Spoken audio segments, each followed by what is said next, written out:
I'm Dr. Greg Feinsinger. I was a family physician at Glenwood Medical Associates in Glenwood Springs for 42 years and retired about 5.5 years ago, at which time I started a nonprofit called Center for Prevention and Treatment of Disease Through Nutrition.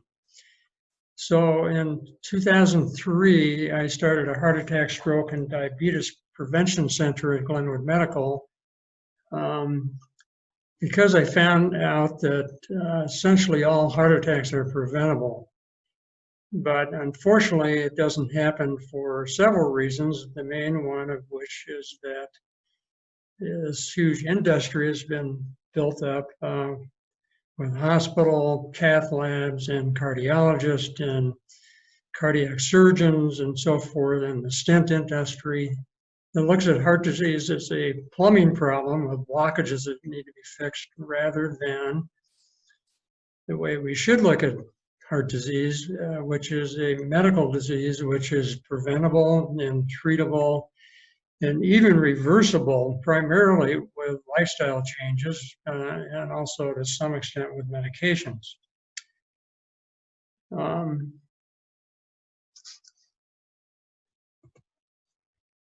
So again, almost all heart attacks are preventable, but in spite of that, heart attacks remain the most common cause of death in this country. 20% of heart attacks, the first symptom is the last, which is sudden death. In other words, people have no clue that they're at risk for a heart attack, and they don't have any symptoms, and they die suddenly from a heart attack before they can call 911 or get to the hospital.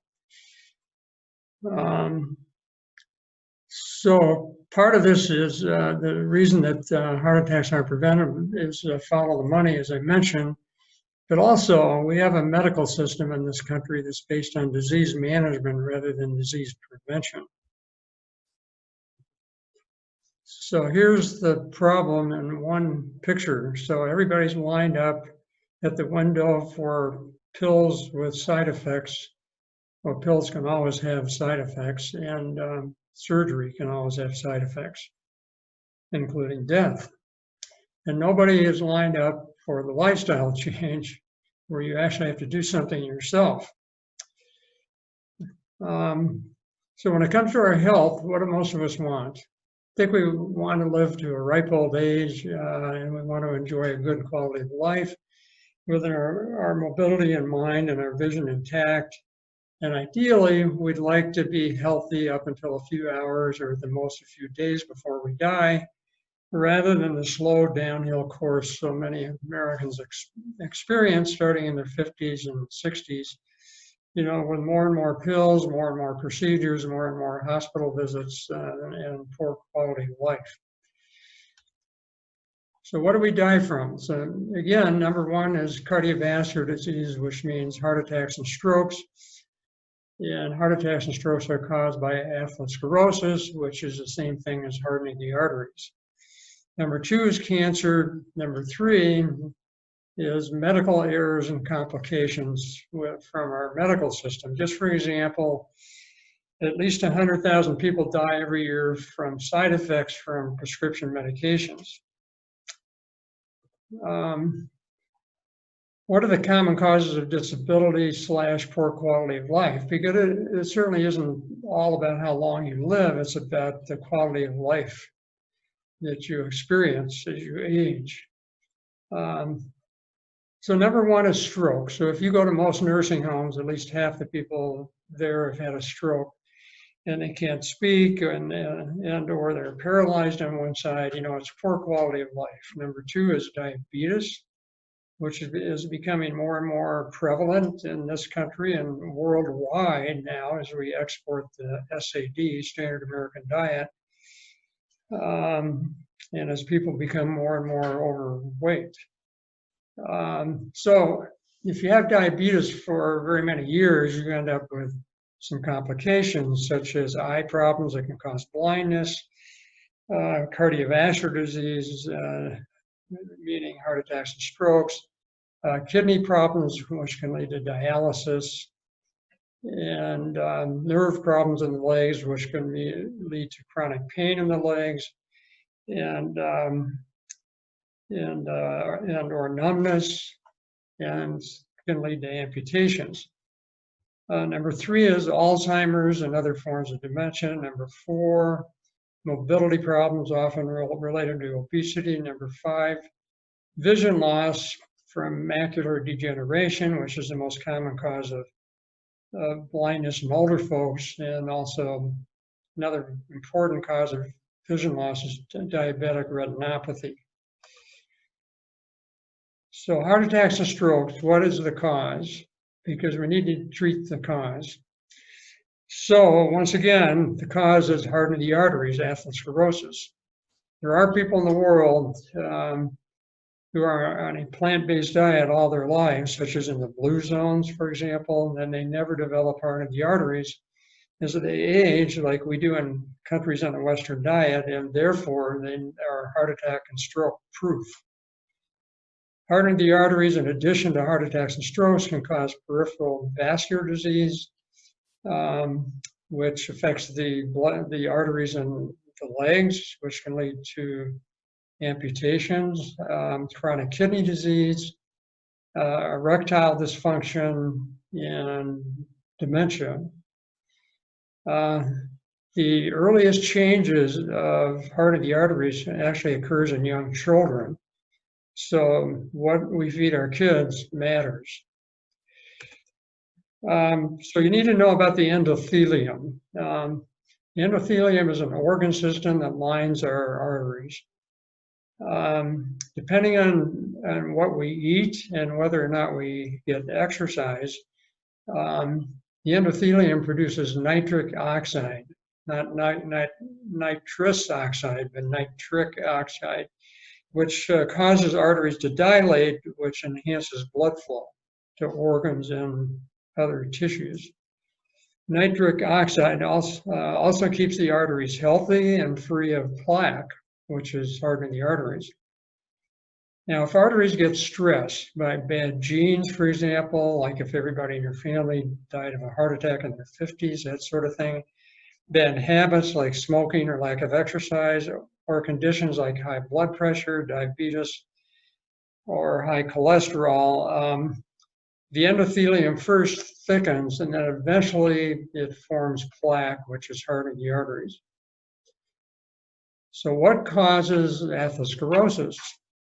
So one of the biggest causes is the SAD. So SAD stands for SAD, but it also stands for Standard American Diet. Genetics is important, as I mentioned before, and I'm going to go over several of these individually and after I go through this list. Another one is hypertension, which is high blood pressure. Another one's high cholesterol. Another one's prediabetes or diabetes. Another is sleep apnea.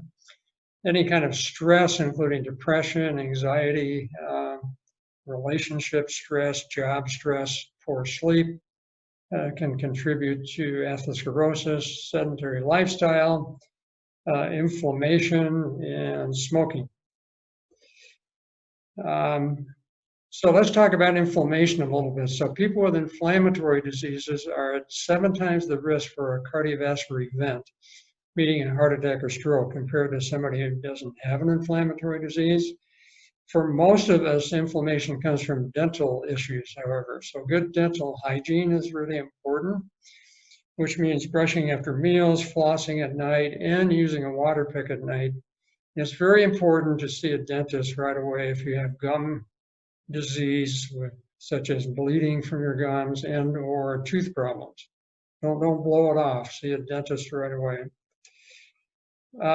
Let's talk about high blood pressure. So the systolic or upper reading is the pressure in your arteries when the heart is contracting, and then the diastolic or lower reading is the pressure when the heart relaxes in between pumps.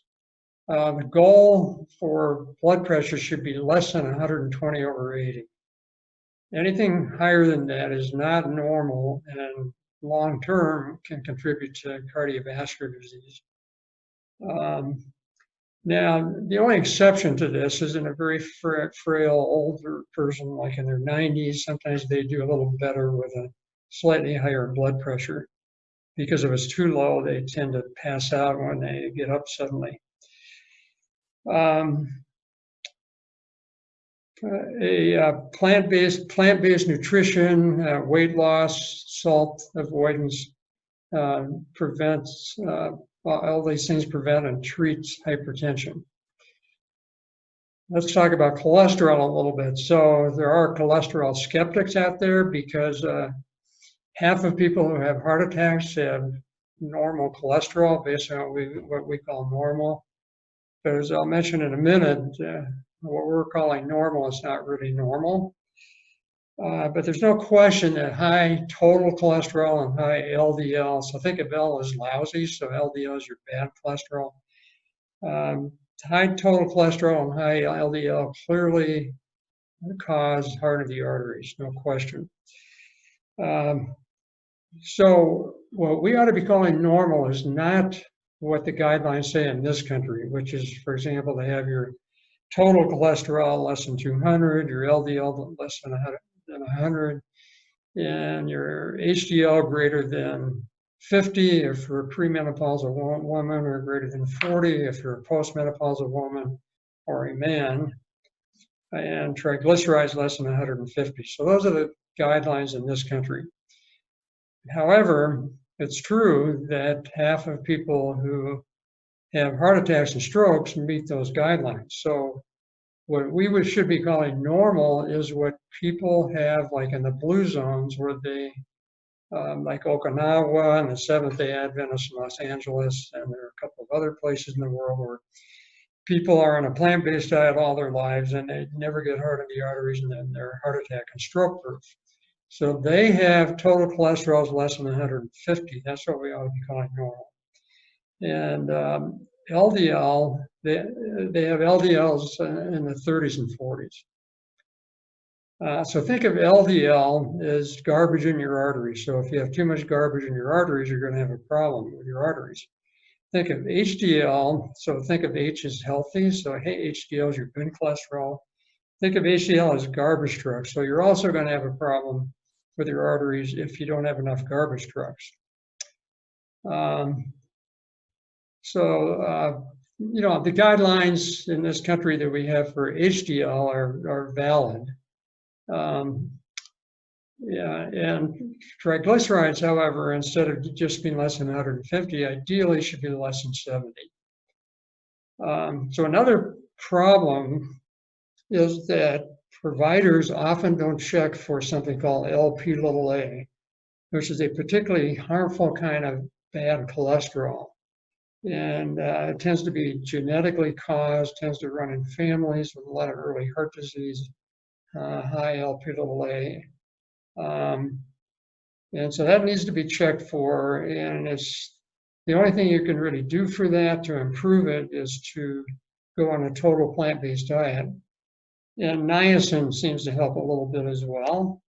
But when we see somebody with high Lp(a), then it's particularly important that we treat the things that we can treat, such as getting their LDL down to a very low level, like in the 30s and 40s.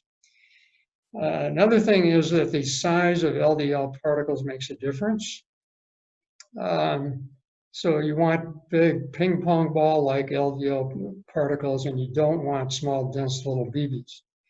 And then what we normally measure, if you go to a health fair or go to most doctors' offices or hospitals, you know, they measure the level of LDL or bad cholesterol. What's more meaningful is how many particles of LDL do you have per unit of blood. And so these things can all be measured on an advanced cholesterol test, such as through the Berkeley Heart Lab or the Cleveland Heart Lab. And if you have to pay cash, I mean, insurance is usually paid, Medicare pays, but if you have a high deductible or are paying cash, then it's in the neighborhood of $100 actually, which is about what just a regular lipid panel costs at most hospitals. Let's talk about prediabetes and diabetes. So this is very important because 70% of heart disease is, in this country at least, is driven by prediabetes and diabetes. So my mentor in heart attack prevention is Dr. Brad Bale, B-A-L-E, who, with his nurse practitioner, wrote a book called Beat the Heart Attack Gene a few years back. It's a very good book for people that actually have heart disease or have huge risk factors for getting heart disease. And he started doing heart attack prevention before anybody else in this country was doing it, or in the world for that matter. So the problem is that so many people in this country and worldwide now are carrying a lot of extra weight around their middles. And that kind of weight means that, if you're heavy around the middle, especially, then it means you have a lot of fat, or what we call visceral fat, in and around your internal organs, and also in your muscles. And that kind of fat causes insulin resistance, where your tissues and organs can't use insulin like they should be able to. And what happens is your pancreas, which makes insulin, tries to compensate for that insulin resistance and pumps out more and more insulin over the years and eventually wears out. And finally, diabetes is diagnosed on the basis of a fasting blood sugar, usually. Heart attack prevention doctors, like I am, feel strongly that it's very important that we diagnose prediabetes in the early stages, because it's totally reversible if we do that. And even frank diabetes, if caught in the early stages, can be reversible. So if you're a man and measure your waist circumference at the area of biggest circumference, so this is not your belt size, because if your belly hangs over your belt size means nothing. So you measure your belly at the area of biggest circumference, which is approximately at your belly button usually for most people. It's above your hips. And if you're a man and that measurement is 40 inches or more, or a woman 35 inches or more, that means you clearly have this visceral fat and insulin resistance. And there's a lower cutoff for Asians and people from India. So one problem is that pre-diabetics develop the same problems that actual diabetics get. So eye problems, chronic vascular or cardiovascular disease, chronic kidney disease, and neuropathy. So pre-diabetes is way underdiagnosed and often present years before diabetes is diagnosed. So one thing heart attack prevention doctors look for, in addition to waist circumference, is the triglyceride to HDL ratio in a regular lipid panel. And that should be 3.5 or greater. So that means kind of high triglycerides and kind of low HDL. And that ratio should be 3.0 or less in a Latino. So what we do, which is the gold standard for diagnosing prediabetes or early diabetes, is a 2-hour glucose tolerance test. So you fast overnight for 12 hours, exactly 12 hours. You go to the lab, they give you a bottle of stuff to drink that has 75 grams of sugar in it, and they check your blood sugar 1 and 2 hours later. And the 1 hour should be less than 120, the 2 hours should be less than 125. So I'm going to show you what prediabetes looks like. So this is Michelangelo's statue David in Rome, and he's looking pretty buff. He's been on the Mediterranean diet for a couple of centuries. And then they take him on a tour of America, and that's how he comes back with prediabetes. So that's what prediabetes looks like. Let's talk about sleep apnea. So symptoms are often snoring or irregular breathing while falling asleep, or when you're waking up in the morning, and either noticed by the patient or by their bed partner. Non-restorative sleep, so in other words, after what should be a good night's sleep, you do not feel rested. And then daytime somnolence, where you could fall asleep easily during the daytime if you're in a meeting in a dark room or even driving and that kind of thing. So those are common symptoms of what we call obstructive sleep apnea. Now, the other kind of sleep apnea is central sleep apnea, and that's very common in people who live at greater than 3,000 feet, especially as they get older. So the problem is that your brain senses at nighttime that there's not enough oxygen in the air. And so they tell you to take 5 or 6 deep breaths in a row. And then you blow out too much carbon dioxide, so your brain says don't breathe for several seconds. So you're going in and out of this deep sleep all night long. Unbeknownst to you, but both obstructive and central sleep apnea really harm your cardiovascular system. So the screening test for diagnosis is very simple. You just put an oximeter on your finger that measures your oxygen level and your pulse level all night. And it has to be a special oximeter. And then in the morning, when you wake up, you take it in and it prints out a reading. And if that is normal, that overnight oximetry, then you probably don't have sleep apnea. If it's abnormal, then you have to go to the next step, which is a split sleep study. And it's best done in a sleep lab in the hospital. There's one at Valley View, for example. And the first half of the night, they make a diagnosis of, or confirm a diagnosis of sleep apnea and which kind it is, obstructive or central. And then they put a CPAP on you, and then they make the adjustments for them during the rest of the night based on you. So treatment can be dental appliances in some cases. Surgery sometimes can be helpful, especially if you have something like a deviated septum or polyps in your nose. But the gold standard treatment is CPAP, which is just a little machine that doesn't really make any noise when you're using it, and you put it by your bedside. It makes you breathe when you stop breathing at night. And most people tolerate that quite well. So this is what a normal healthy artery looks like, and you can see the endothelial lining. This is a diseased artery with a thickened lining and with plaque, which is in the wall of the artery. So 99% of a person's plaque is actually in the wall of their artery, not causing any obstruction. And those are the places where plaque tends to rupture and cause a heart attack, or if it's in the brain, a stroke. So that's why bypass surgery and stents are questionable, because they treat blockages, and most cardiovascular events occur where there's not really a blockage.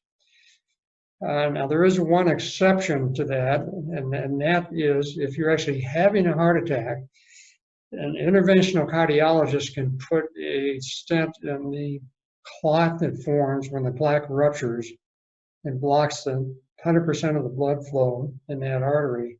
If an interventional cardiologist puts a stent in there and opens up that blockage, that can save your heart and it can save your life. But other than that, stents and bypass surgery have never been shown to improve quality of life or prolong life, other than in a setting of an acute heart attack. And that's compared to changing your lifestyle and or taking medications. So how do we diagnose heart of the arteries? So at Glenwood Medical, ever since 2003, we've been doing carotid IMTs. They're also done at Compass Peak Imaging in Glenwood, and which is an independent imaging center. So this test is a sound wave picture of the carotid arteries in your neck, and they're just underneath the skin, so they're very easily accessible. And it measures the thickness of the lining, and it also tells whether or not you have plaque and which kind of plaque it is. calcified plaque or the more dangerous soft plaque that is more unstable because it hasn't been calcified yet. Coronary calcium score is another test that can tell us if you have heart in the arteries. And it's a CAT scan of your heart. The only problem with it is if it's a relatively younger person, you could have uncalcified soft plaque, which is actually the more serious kind, as I mentioned, and it would not be picked up on this. And also, it does involve a little bit of radiation. Sometimes we see plaque incidentally, like on back x-rays, for example, or sometimes dental x-rays. And then sometimes people present with something called angina. So there are two kinds of blockages you can have in a coronary artery, a heart artery.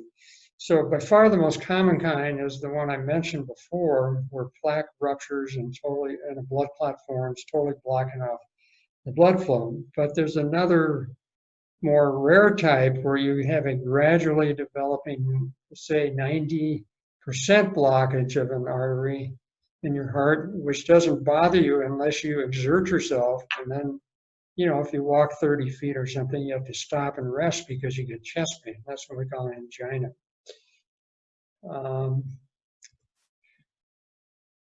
So let's talk about prevention of heart attacks. So I'm going to talk about the power of food to cause disease and to prevent, treat, and even reverse disease.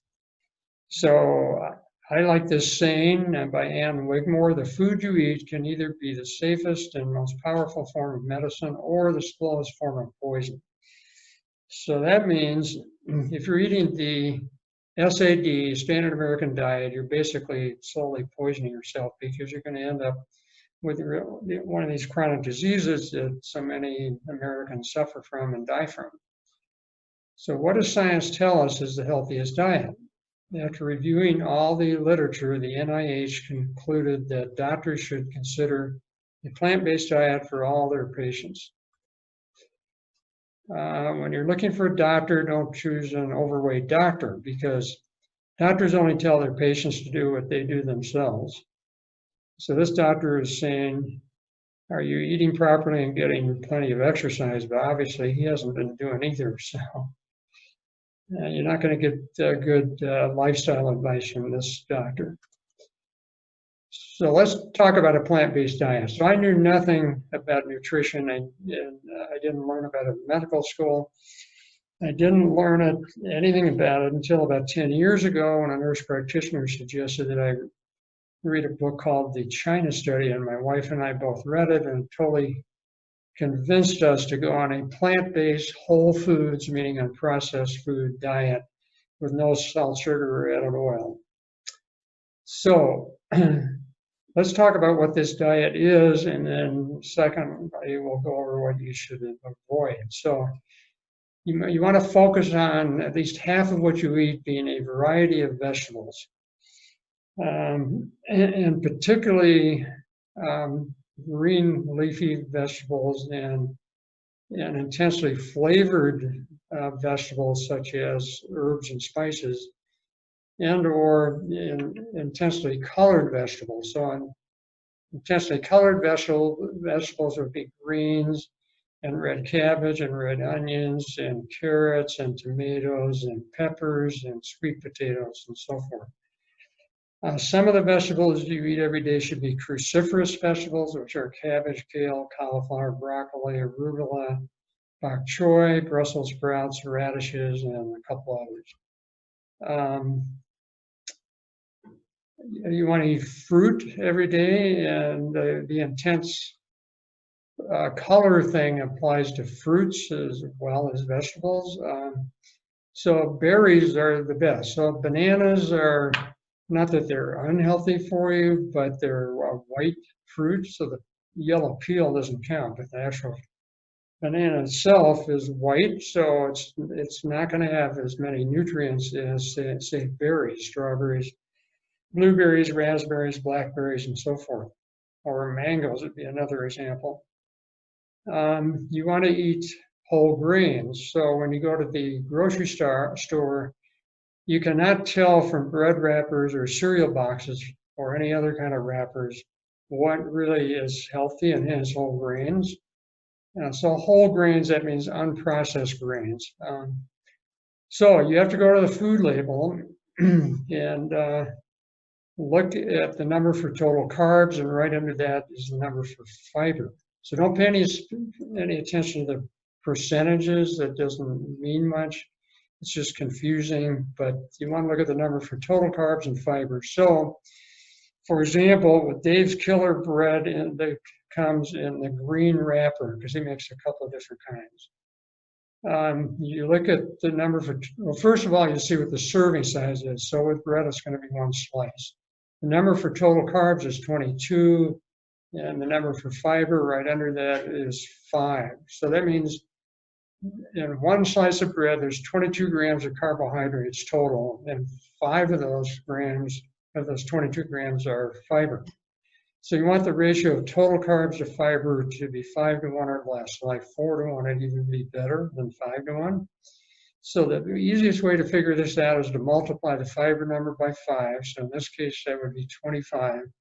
And if that number is bigger than the number for total carbs, which is 22, that means that product has a lot of fiber and a lot of whole grains.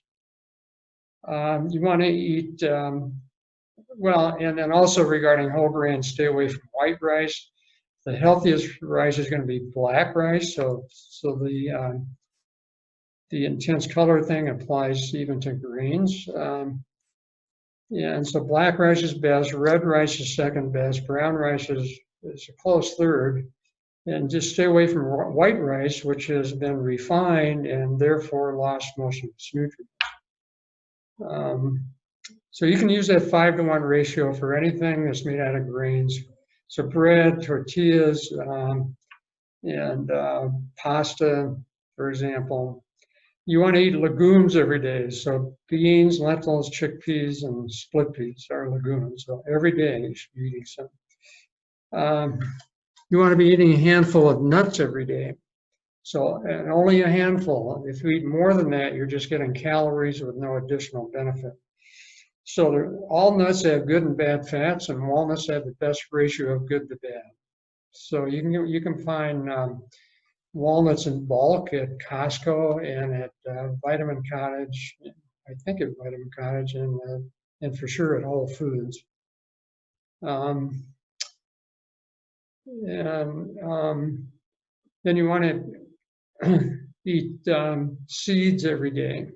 So put seeds on your salad. Get unsalted pumpkin and sunflower seeds and put them on your salad. So for one thing, those seeds give you some good healthy fats, and also the fat in the seeds helps you absorb the fat-soluble vitamins in the greens of your salad. You should eat a tablespoon or 2 of ground flaxseed every day. They have to be ground, and so you can get flax meal even at City Market. You can find it, if you eat the whole flaxseed, they just go right through you.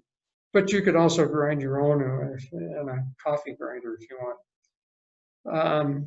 You want to eat herbs and spices, as I mentioned before, because they're intensely flavored, especially turmeric, which is a wonder spice. So your body can, so if you're not eating seafood, which we're going to recommend in a minute that you avoid, you have to get omega-3 some other way. And so your body converts the handful of nuts and the ground flaxseed to omega-3, which is really important for brain health.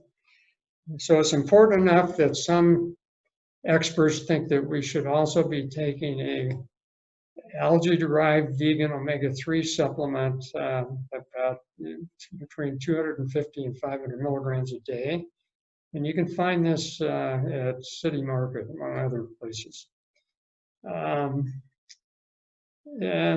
other than that, you shouldn't be taking any other vitamins or minerals, because you're going to be getting these things the way we're meant to get them, which is through the food that we eat. With 2 exceptions, 2 caveats. So one is that you need to take a B12 supplement every day. So some people say, well, if this is such a natural diet, why do I have to take a B12 supplement? The reason is that B12 is made by bacteria in dirt, and we don't eat very much dirt anymore. You know, our water's treated, our produce is pre-washed, so you don't want to get low on B12, so just take a supplement every day to be on the safe side. And even people who eat meat as they get older should probably consider a B12 supplement. And then most people are low in vitamin D, and so it's wise to take a D supplement, which has nothing to do with being plant-based. So what should you avoid? You should avoid meat, including chicken, and I'll explain all this in a minute. You should avoid seafood. You should avoid dairy, which includes cheese and yogurt. You can find some yogurt made out of almond milk, which is okay, or sometimes soy, but you want to get the plain, because if you get the flavored, it's going to have a lot of sugar in it. You want to avoid eggs, and you want to avoid oil. So on your salad, put just balsamic vinegar, or you can make an oil-free dressing, salad dressing, but you should avoid oil. You should avoid refined food. So Dr. Joel Fuhrman is one of the giants in the plant-based nutrition field, and he says the whiter your bread, the sooner you're dead. So that applies to refined food. You should avoid sugar. So again, you need to read food labels and realize that 4 grams of sugar is a teaspoon. So that Dave's killer bread I was talking about earlier, and the green wrapper, that has 5 grams of sugar, which is a little over a teaspoon per slice of bread. You want to avoid pesticides and other environmental toxins. And in order to do that, you need to eat at the bottom of the food chain by eating plants. Because if you eat at the top of the food chain by eating meat and fish, you're going to get a much bigger hit of environmental toxins. You want to avoid salt, and again, you should avoid calcium and vitamins and other supplements except the ones I mentioned. So what's the evidence? Because we all know there are other diets out there, keto diet, paleo diet, Mediterranean diet, etc. But this is the only diet that really has scientific evidence behind it that supports it. So let's take these one at a time. So there's epidemiologic studies, there's laboratory testing, there's evolutionary concepts, and reversal of heart disease. So epidemiologic studies are where you look at a big population of people, see what they eat, see what diseases they get, and what they die from. So when missionaries went to China over 100 years ago, I went to Africa over 100 years ago, they found that the native Africans eating their traditional diet, which was plant-based, they didn't have all these chronic diseases that we get in these days in Western countries on a Western diet. The China study, I mentioned before, that's what convinced me to go on this diet. So this was done a few decades ago. The lead scientist was T. Colin Campbell, PhD, who's a scientist at Cornell, a nutrition scientist who's been one of the foremost nutrition scientists in the world for several decades, and he's in his mid-80s now. So in the China study, they found that the people who were too poor to be able to afford to eat animal protein didn't have these chronic diseases. And I'm talking about obesity and high blood pressure and high cholesterol and cardiovascular disease and diabetes and dementia, including Alzheimer's, inflammatory diseases like rheumatoid arthritis, autoimmune diseases like MS, osteoporosis, and many kinds of cancer, especially breast, colon, and prostate. In Norway in World War II, the Norwegians have a very high rate of heart disease because their diet is very meat and dairy based. During World War II, they were occupied by the Nazis, who kept those foods for their own soldiers, and the heart disease rate just plummeted in the Norwegians. After the war, they got those things back, and about 2 years later, they were right back where they had been with their heart disease rate. In the Korean and Vietnam Wars, they did autopsies on these young soldiers killed in battle, and essentially none of the Asian kids had any evidence of plaque, hardening of the arteries, but essentially all of the American kids already had plaque. We're talking about kids in their late teens, early 20s. And more recent studies have been done in Okinawa and the Seventh-day Adventists and other blue zones that showed that these people don't get these chronic diseases, and they're essentially plant-based and eat only whole foods and no salt, sugar, or added oil. So evolution, so humans evolved over some 20 or 25 million years from tree-dwelling plant eaters. Yeah, they eventually became hunter-gatherers, as the paleo people like to point out, but by then, the human genome had essentially been developed. And they were still mainly gatherers more so than hunters. And our jaw and gastrointestinal structure is that of herbivores, not carnivores. So lab studies, so you can put different kinds of cancer cells in petri dishes in the laboratory and drip the blood of people who are meat eaters on the cancer cells, and it makes them grow faster. You drip the blood of vegans on the cancer cells, and then they disappear and kills them. You can also hook people up to monitors and measure whether their arteries dilate or constrict, depending on what you feed them. So you feed them steak and their arteries constrict. You feed them kale, their arteries dilate because of nitric oxide. The most impressive evidence, however, is reversal of heart disease. So over 30 years ago now, Dr. Dean Ornish, who's a cardiologist in California. So let me just say that cardiologists usually are not interested in heart attack prevention. They don't understand it. It's not how they're trained. It's not how they make their money. But obviously there's some exceptions, and Dean Ornish is one exception. So about 30 years ago, he took people with angina, so with these 90% blockages, and he put them on this plant-based whole foods diet. And he did arteriograms, which are pictures of the coronary arteries, to see where the blockages were and how big they were. And so a couple of years later, he repeated the arteriograms, and nobody was worse. Most people were better. And in some of these patients, the plaque had totally gone away. And Dr. Caldwell Esselstyn at the Cleveland Clinic has shown the same thing more recently. So here's something from Dr. Esselstyn's really excellent book called Prevention and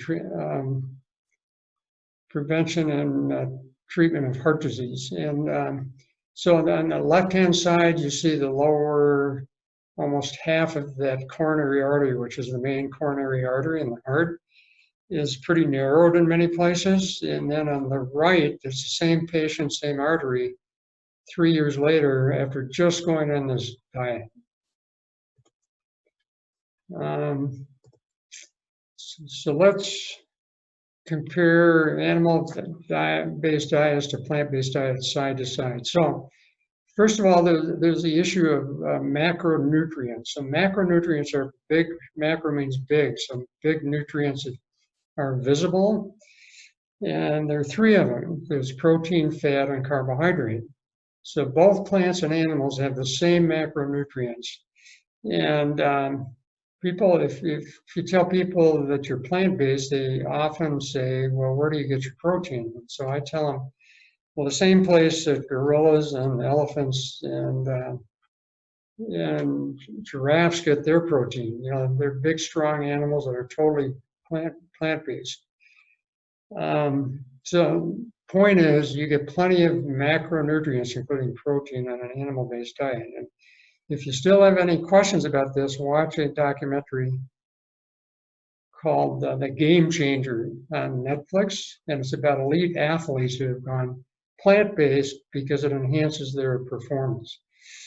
So an animal-based diet is acidic, a plant-based diet is alkaline in general.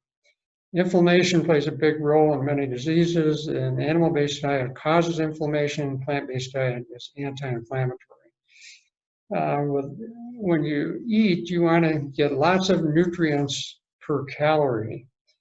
And you do that with a plant-based diet. But with an animal-based diet, you get lots of calories per nutrient.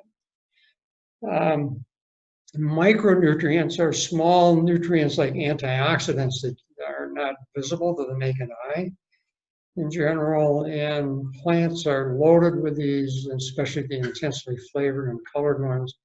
And animal products have very few micronutrients. Animal-based diet contributes to all these chronic diseases that we get, and as I mentioned, a plant-based diet can prevent and even reverse many of these diseases, including heart disease and diabetes, and high blood pressure and so forth. Fiber is really, really important for good health. For one thing, it feeds the bacteria that inhabit our guts. And animal-based diets do not have any fiber. The animals have bones that hold them up. Plants have fiber that holds them up. So you only get fiber by eating plants. Then there's the issue of cancer. So the World Health Organization says that red meat and that processed meat, such as sausage and bacon and ham and lunch meat, are class 1 carcinogens, whereas plant-based diet actually prevents cancer. And then we talked before about wanting to avoid environmental toxins. So if you eat meat, you get 14 times the amount of toxins, and dairy 5.5 times more pesticides and other toxins compared to eating at the bottom of the food chain by just eating plants. And then there's the environmental impact. So there's a huge environmental impact from raising a pound of beef versus, say, a pound of kale. And then there's the issue of the body's 5 support systems, which are immunity, angiogenesis, which is formation of new blood cells blood vessels when you need them, such as in heart disease.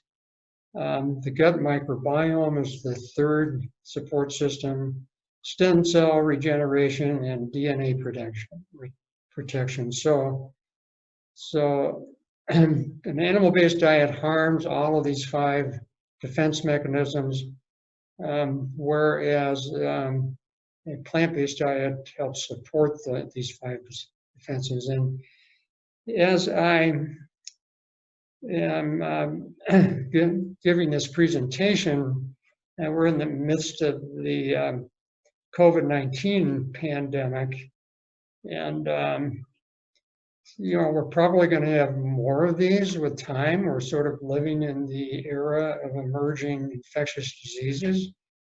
And a lot of these are coming from Asian wet markets, where one species is stacked on top of another in these live markets in China and other Asian countries.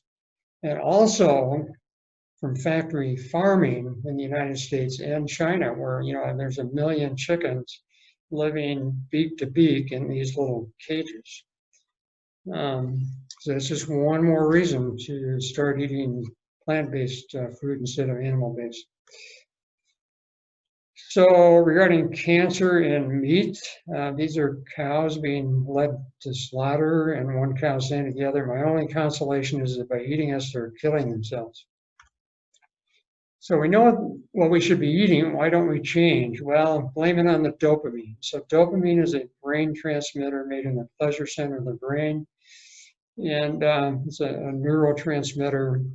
And there's an evolutionary reason we have this, but it's rather a primitive system which can be hijacked by drugs like opioids, for example, and also by food. Fat, salt, and sugar are very addictive. And fat is often in the form of added oil. And food companies don't seem to have any shame, and they take advantage of these addictions and actually do what they can to try to make their food more addictive to all of us, including little kids. I mean, If you look at Fruit Loops and other cereals for kids, it's terrible. It's full of salt and sugar and oil. So they try to hook little kids. They're doing just what the tobacco companies did a few decades ago. So if you're overweight, don't forget that you are what you eat. So you need to eat a skinny person. And this is the kind of pharmacy you should go to. Take one a day with tomato and a cucumber, and he's holding I guess a cabbage. So I'll talk about exercise briefly. Exercise helps prolong life, but more than anything, it maintains quality of life as we age. So I tell people to exercise at least 30 minutes a day, if not an hour, aerobically. It's fast enough so you can talk but not sing. So if you can't even talk, you need to back off a little bit, but if you could sing a song, you need to go faster. For those 40 and over, strength training 20 minutes twice a week on non-consecutive days is important because a lot of aging is loss of strength. And so you want to prevent that from happening. And what if you exercise, say, in the morning and then you have a desk job and sit all day? That's a problem because our endothelium lining of our arteries is designed so that we're moving about and our blood is flowing off and on all day long. So either use a stand-up desk or move about every 30 minutes or so. So some people say they walk the dog. Some people go to the fitness center and take the escalator to get up there. So how about non-lifestyle treatments? So statin drugs have been around over 30 years now, and they're very safe. And the way they work is they prevent your liver from making so much LDL, bad cholesterol. Statin drugs lower your risk for having a heart attack by approximately 30%.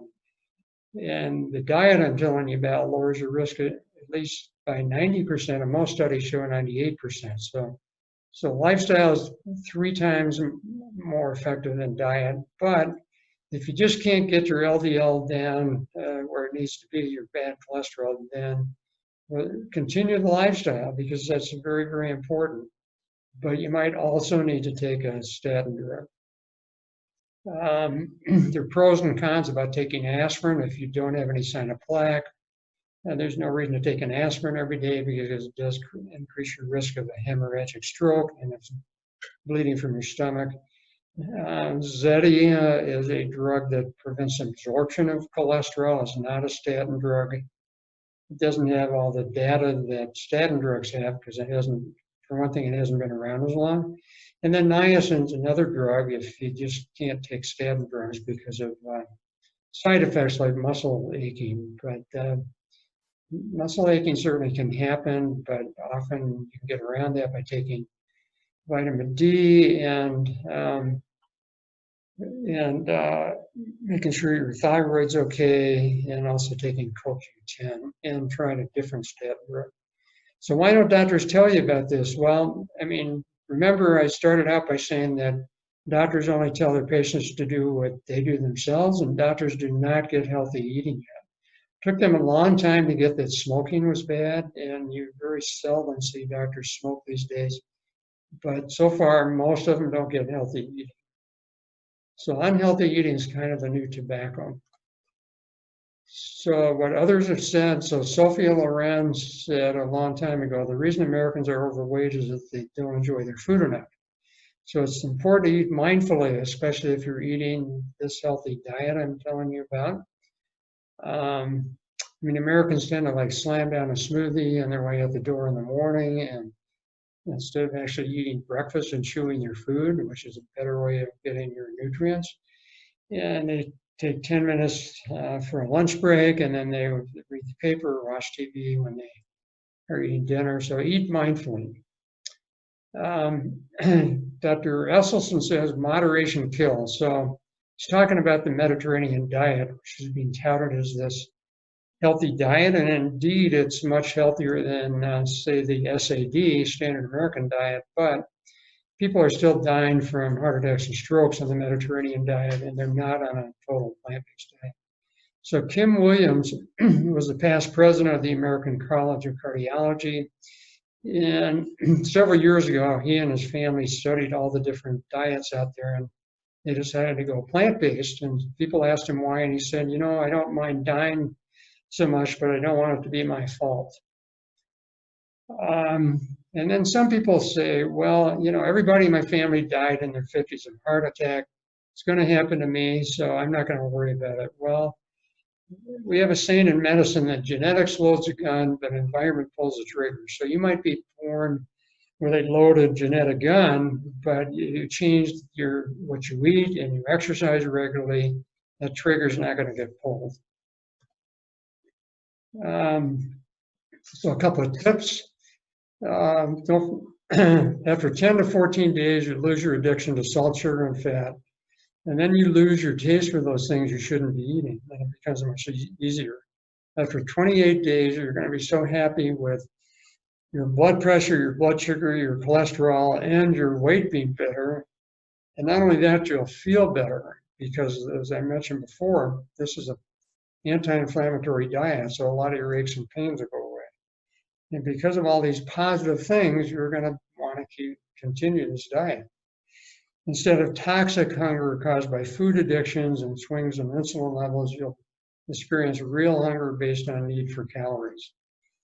How about smoothies and juicing, which are a big fad right now? It's really better to chew your food and get your nutrients that way. I mean, it's way better to drink a smoothie versus having bacon and eggs for breakfast, but it's not ideal compared to chewing your food. So the thing is that we're meant to chew our food, and a lot of these micronutrients are released from the action of the chewing and also the interaction of the bacteria in your mouth and your saliva. And then good dental hygiene is important. I already talked about that. So if you go on this diet, are there, 100% guarantees that you're going to live a long, good quality of life? Well, here is a cartoon, a tombstone. I can't believe I ate all that kale for nothing. So no, there aren't any 100% guarantees in life. But I think most of us want to stack the deck in our favor. This is my book, Enjoy Optimal Health, that you can buy directly from me for $20, or you can get it on Amazon for $24.99. I do free 1-hour consultations about anything in the medical field, but especially heart attack, stroke, and diabetes prevention or reversible. I do this by appointment, and that's my phone number, 379-5718. I do recommend that people go 100% cold turkey. I think that way you get over your addictions, and in 10 to 14 days, and you're good. But that isn't for some people. They want to do it slowly. And there are some programs such as My Health, My Priority, which is a 12-week support program that involves the incremental approach, and that's how to get hold of Peter Goldstein, who started this program. You can get fresh plant-based meals from this gal, Shelley White, who delivers them to your doorstep for $10 a meal once a week. I have been doing Shop with a Doc, but because of the pandemic, I'm not doing this with big groups. I will do it by appointment, so you can call me, and we just have no more than 5 of us, including myself, at a time in the grocery store. And then after this pandemic is over, then we'll restart our plant-based potluck on the 4th Monday of the month here at the 3rd Street Center in Carbondale. There are many books and websites. So my favorite book of all is How Not to Die by Dr. Michael Greger, who has a nonprofit and no ties to big food or big pharma. And the first half of the book is how not to die from diabetes, how not to die from breast cancer, etc. You just need to read the parts in the first half that apply to you. The second half is about what we should be eating every day and why and how much. For example, we're supposed to eat legumes every day, so he tells you how many servings and what's in a serving. Dr. Elselson's book, Prevent and Reverse Heart Disease, is 100 pages of easy reading followed by recipes. He is pretty hardcore because he's got people with really bad heart disease trying to reverse, so he advises against nuts and seeds. And as I mentioned before, for most of us, we need some nuts and seeds to get healthy fat. There's several cookbooks here, and some of them are in Spanish. And then websites. So Dr. Greger's website which is my favorite one, is nutritionfacts.org, and you can subscribe to it if you're really into this, and you'll get a short video or a short blog every day. And you can also search things on it. Thank you.